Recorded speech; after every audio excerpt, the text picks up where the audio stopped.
which is the unfortunate lot of so many at the moment in London. Homelessness is a massive problem, particularly as the winter nights draw in, as Christmas comes around. I don't know the statistics, but I can say anecdotally that over the last 9 months or so, while many of us have been lucky enough to be in our homes, many people have not been. It's something that is increasingly happening in London and I guess around the country.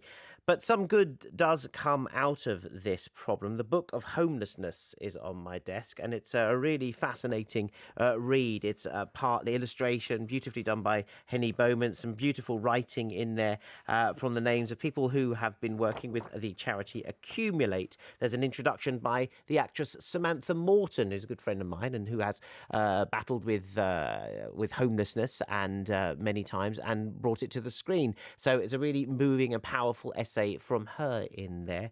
Director of the charity Accumulate is Marice Cumber, and she joins me now. Marice, good morning. Thank you so much for joining me. How are you? I'm good, thank you. What a nice introduction. Well, there you go. What a nice book that you've produced. I mean, it is in a way what Accumulate does, I suppose. It works with young homeless people to bring out creativity, and that's certainly what's happened in this book. It's beautifully done and really fascinating to read and to look at. Thank you. Yeah, I mean, I think that's, you've actually got to the core of it. The objective of Accumulate is how can creativity be used to empower people who are homeless. And so the book came about through a discussion I had around that and about how we can actually give people who are homeless a voice so they can communicate their stories in the way that they want to. And how have you done this? Have you worked with them like hands-on? Is it possible Yeah. to get them all together at the moment? I don't know. Where homelessness in the time of coronavirus is a different matter than not even the homelessness have had to deal with. So let's have a look at how you got all that together during this time, or was it something that was ongoing before the pandemic? Yeah, we actually started the project around, November last year is when we finished crowdfunding for it. We commenced the workshops in January of this year. And we had a group of just under 20 who would come every single week to explore about, how to communicate through visual language and through stories and drawings and illustrations and photography. And that went all the way through till March. We locked down when lockdown happened. You know what I mean? It was literally a week beforehand. We had to stop the workshops and because of COVID. And luckily we had the majority of the material already there, and we were sort of on that pivot moment of about to go into publication, but of course that wasn't going to happen, so we had a period of time where we put it all on hold, and then in about, I don't know, June or July time, I said to myself, we've got to do it because who knows how long, this situation is going to be there. And we also had a duty to the participants to get their stories out there. But what happened to them? Yeah, it's great that they got in their book and they got all their stories out there, and it's great that we can see them now. But when lockdown happened, where do homeless people lock down? What did you do? You can't send them out back into the streets and say, all right, I'll see you in 3 months' time, and by the way, here's a book. Yeah, I mean, I think that what's important to understand is homelessness is not just on the streets. Homelessness is in all types of situations. So you could be sofa surfing, you could be in a hostel, you could be in emergency accommodation, you could be, living in your car. It's not just on the streets. I think that's got to be made clear. That's crucial to be. No, thank you for bringing that to our attention. It's a really wide issue, and Accumulate, we were working with a variety of people from across those backgrounds, but they did have, what we'd call temporary fixed accommodation, i.e. being in a hostel or being in an emergency accommodation. So we were able to be in constant contact with them and communicate with them throughout the COVID period. And we're talking about quite a wide variety of people as well. I was quite amazed by some of the stories in here that there were refugees, there were people fleeing domestic abuse. There are so many reasons for homelessness. I mean, Samantha Morton, who I mentioned in the interview, she sort of said that her home situation was so bad she actually felt safer on the streets, and a few of those have echoed throughout the stories that we see in the book, and that surprised me and shocked me and saddened me, of course, too. Yeah, I think, if you look through the book and if you read through it, there's a constant thread which is about leaving or escaping or fleeing, and that could be a safe environment, a home environment, which feels unsafe, or it could be a country, it could be a relationship, it could be, care, it could be, prison. So it's about this sort of leaving of something.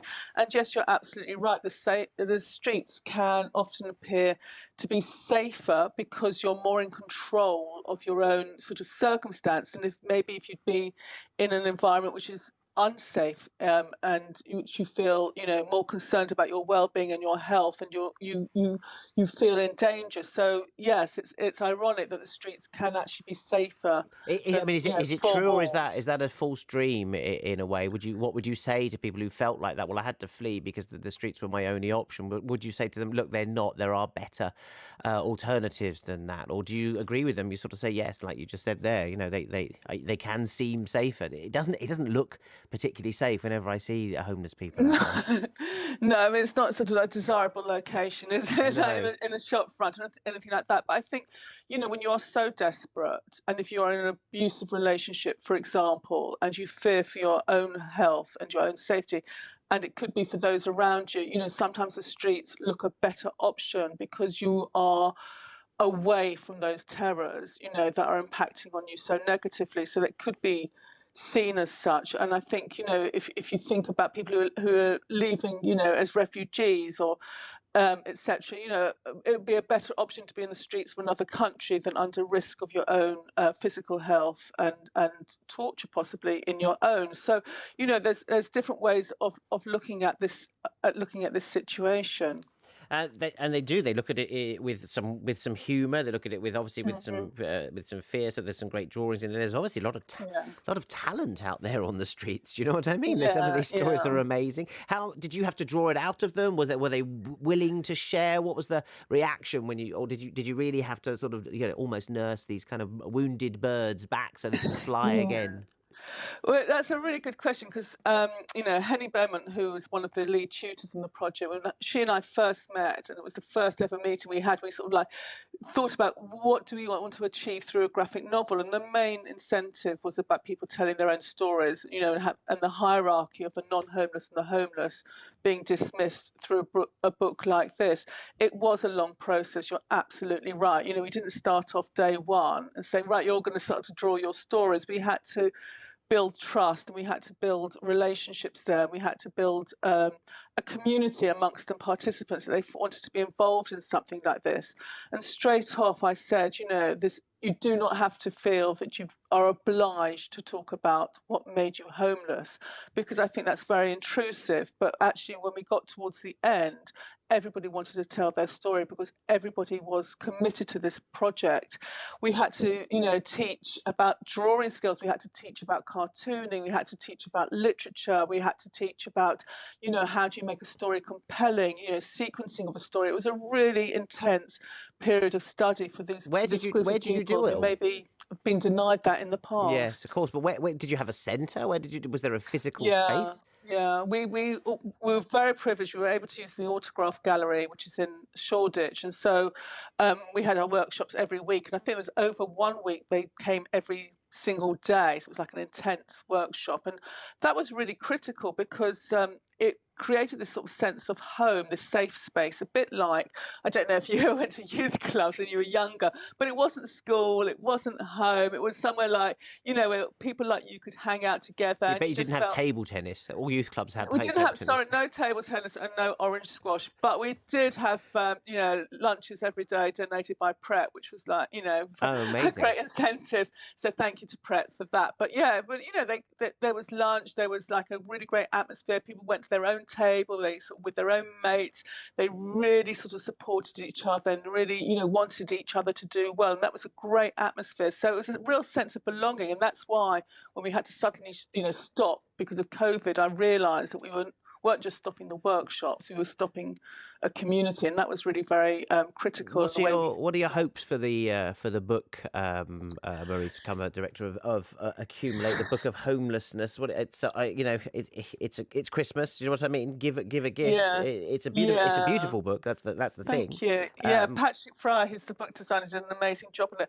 Yeah, you're absolutely right. It's a great, gift. It's a real raising of awareness. But I think, and it's an educational book, but it's also a very beautiful book. The content in it is fantastic. It's visually very engaging. But the real incentive behind us wanting to sell so many is that if we do manage to sell out, then we will be able to support a scholarship for somebody from Accumulate to go to university and attend a one-year access course, which is at Ravensbourne in London. And Accumulate, what we do is we fundraise every year for scholarships, and I just think it'd be absolutely amazing if the content of people who are homeless, produced through the Book of Homelessness, can actually go on to support somebody from that community to get an Yeah, what a education. noble cause. Now that would be amazing. In fact, that one of your there's a story in the book by Susan, is it, who had a scholarship to London Fashion College and ended up coming into London and ended up homeless as well. So, yeah, Yeah. there are these nets that come and that are inspirational, and they're part of the story of homelessness as well. And there's behind every homeless person there is a story, and you've told many of them in the Book of Homelessness. Marice Cumber, thank you very much. If people want to get in touch to tell their stories, to learn, and maybe you know someone who's homeless, or you see someone regularly who's homeless. I doubt the homeless are sitting there listening to BBC Radio London, You unfortunately. never It's the know. worst thing about being homeless, is that you don't get to listen to us, I think. But maybe on their phones, maybe they can, or maybe they're Yeah. in a shelter at the moment, and we're on, and they think, well, I want to tell my story. I want to get back to. I was good at art at school. I want to do that. I can write. I want to tell my story. I've got a lot of stories that have come out of this. How do they get in touch with Accumulate, and how do they maybe Book of Homelessness too?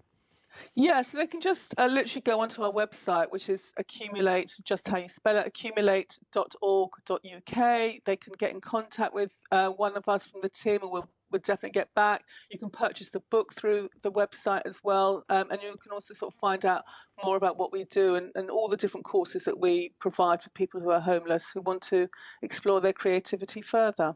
And we've been hearing about that from Marice Cumber. Thank you very much indeed. And I Thank wish you. you and your team a very Merry Christmas. And to you too. Thanks a lot, then. Thank you. Long, long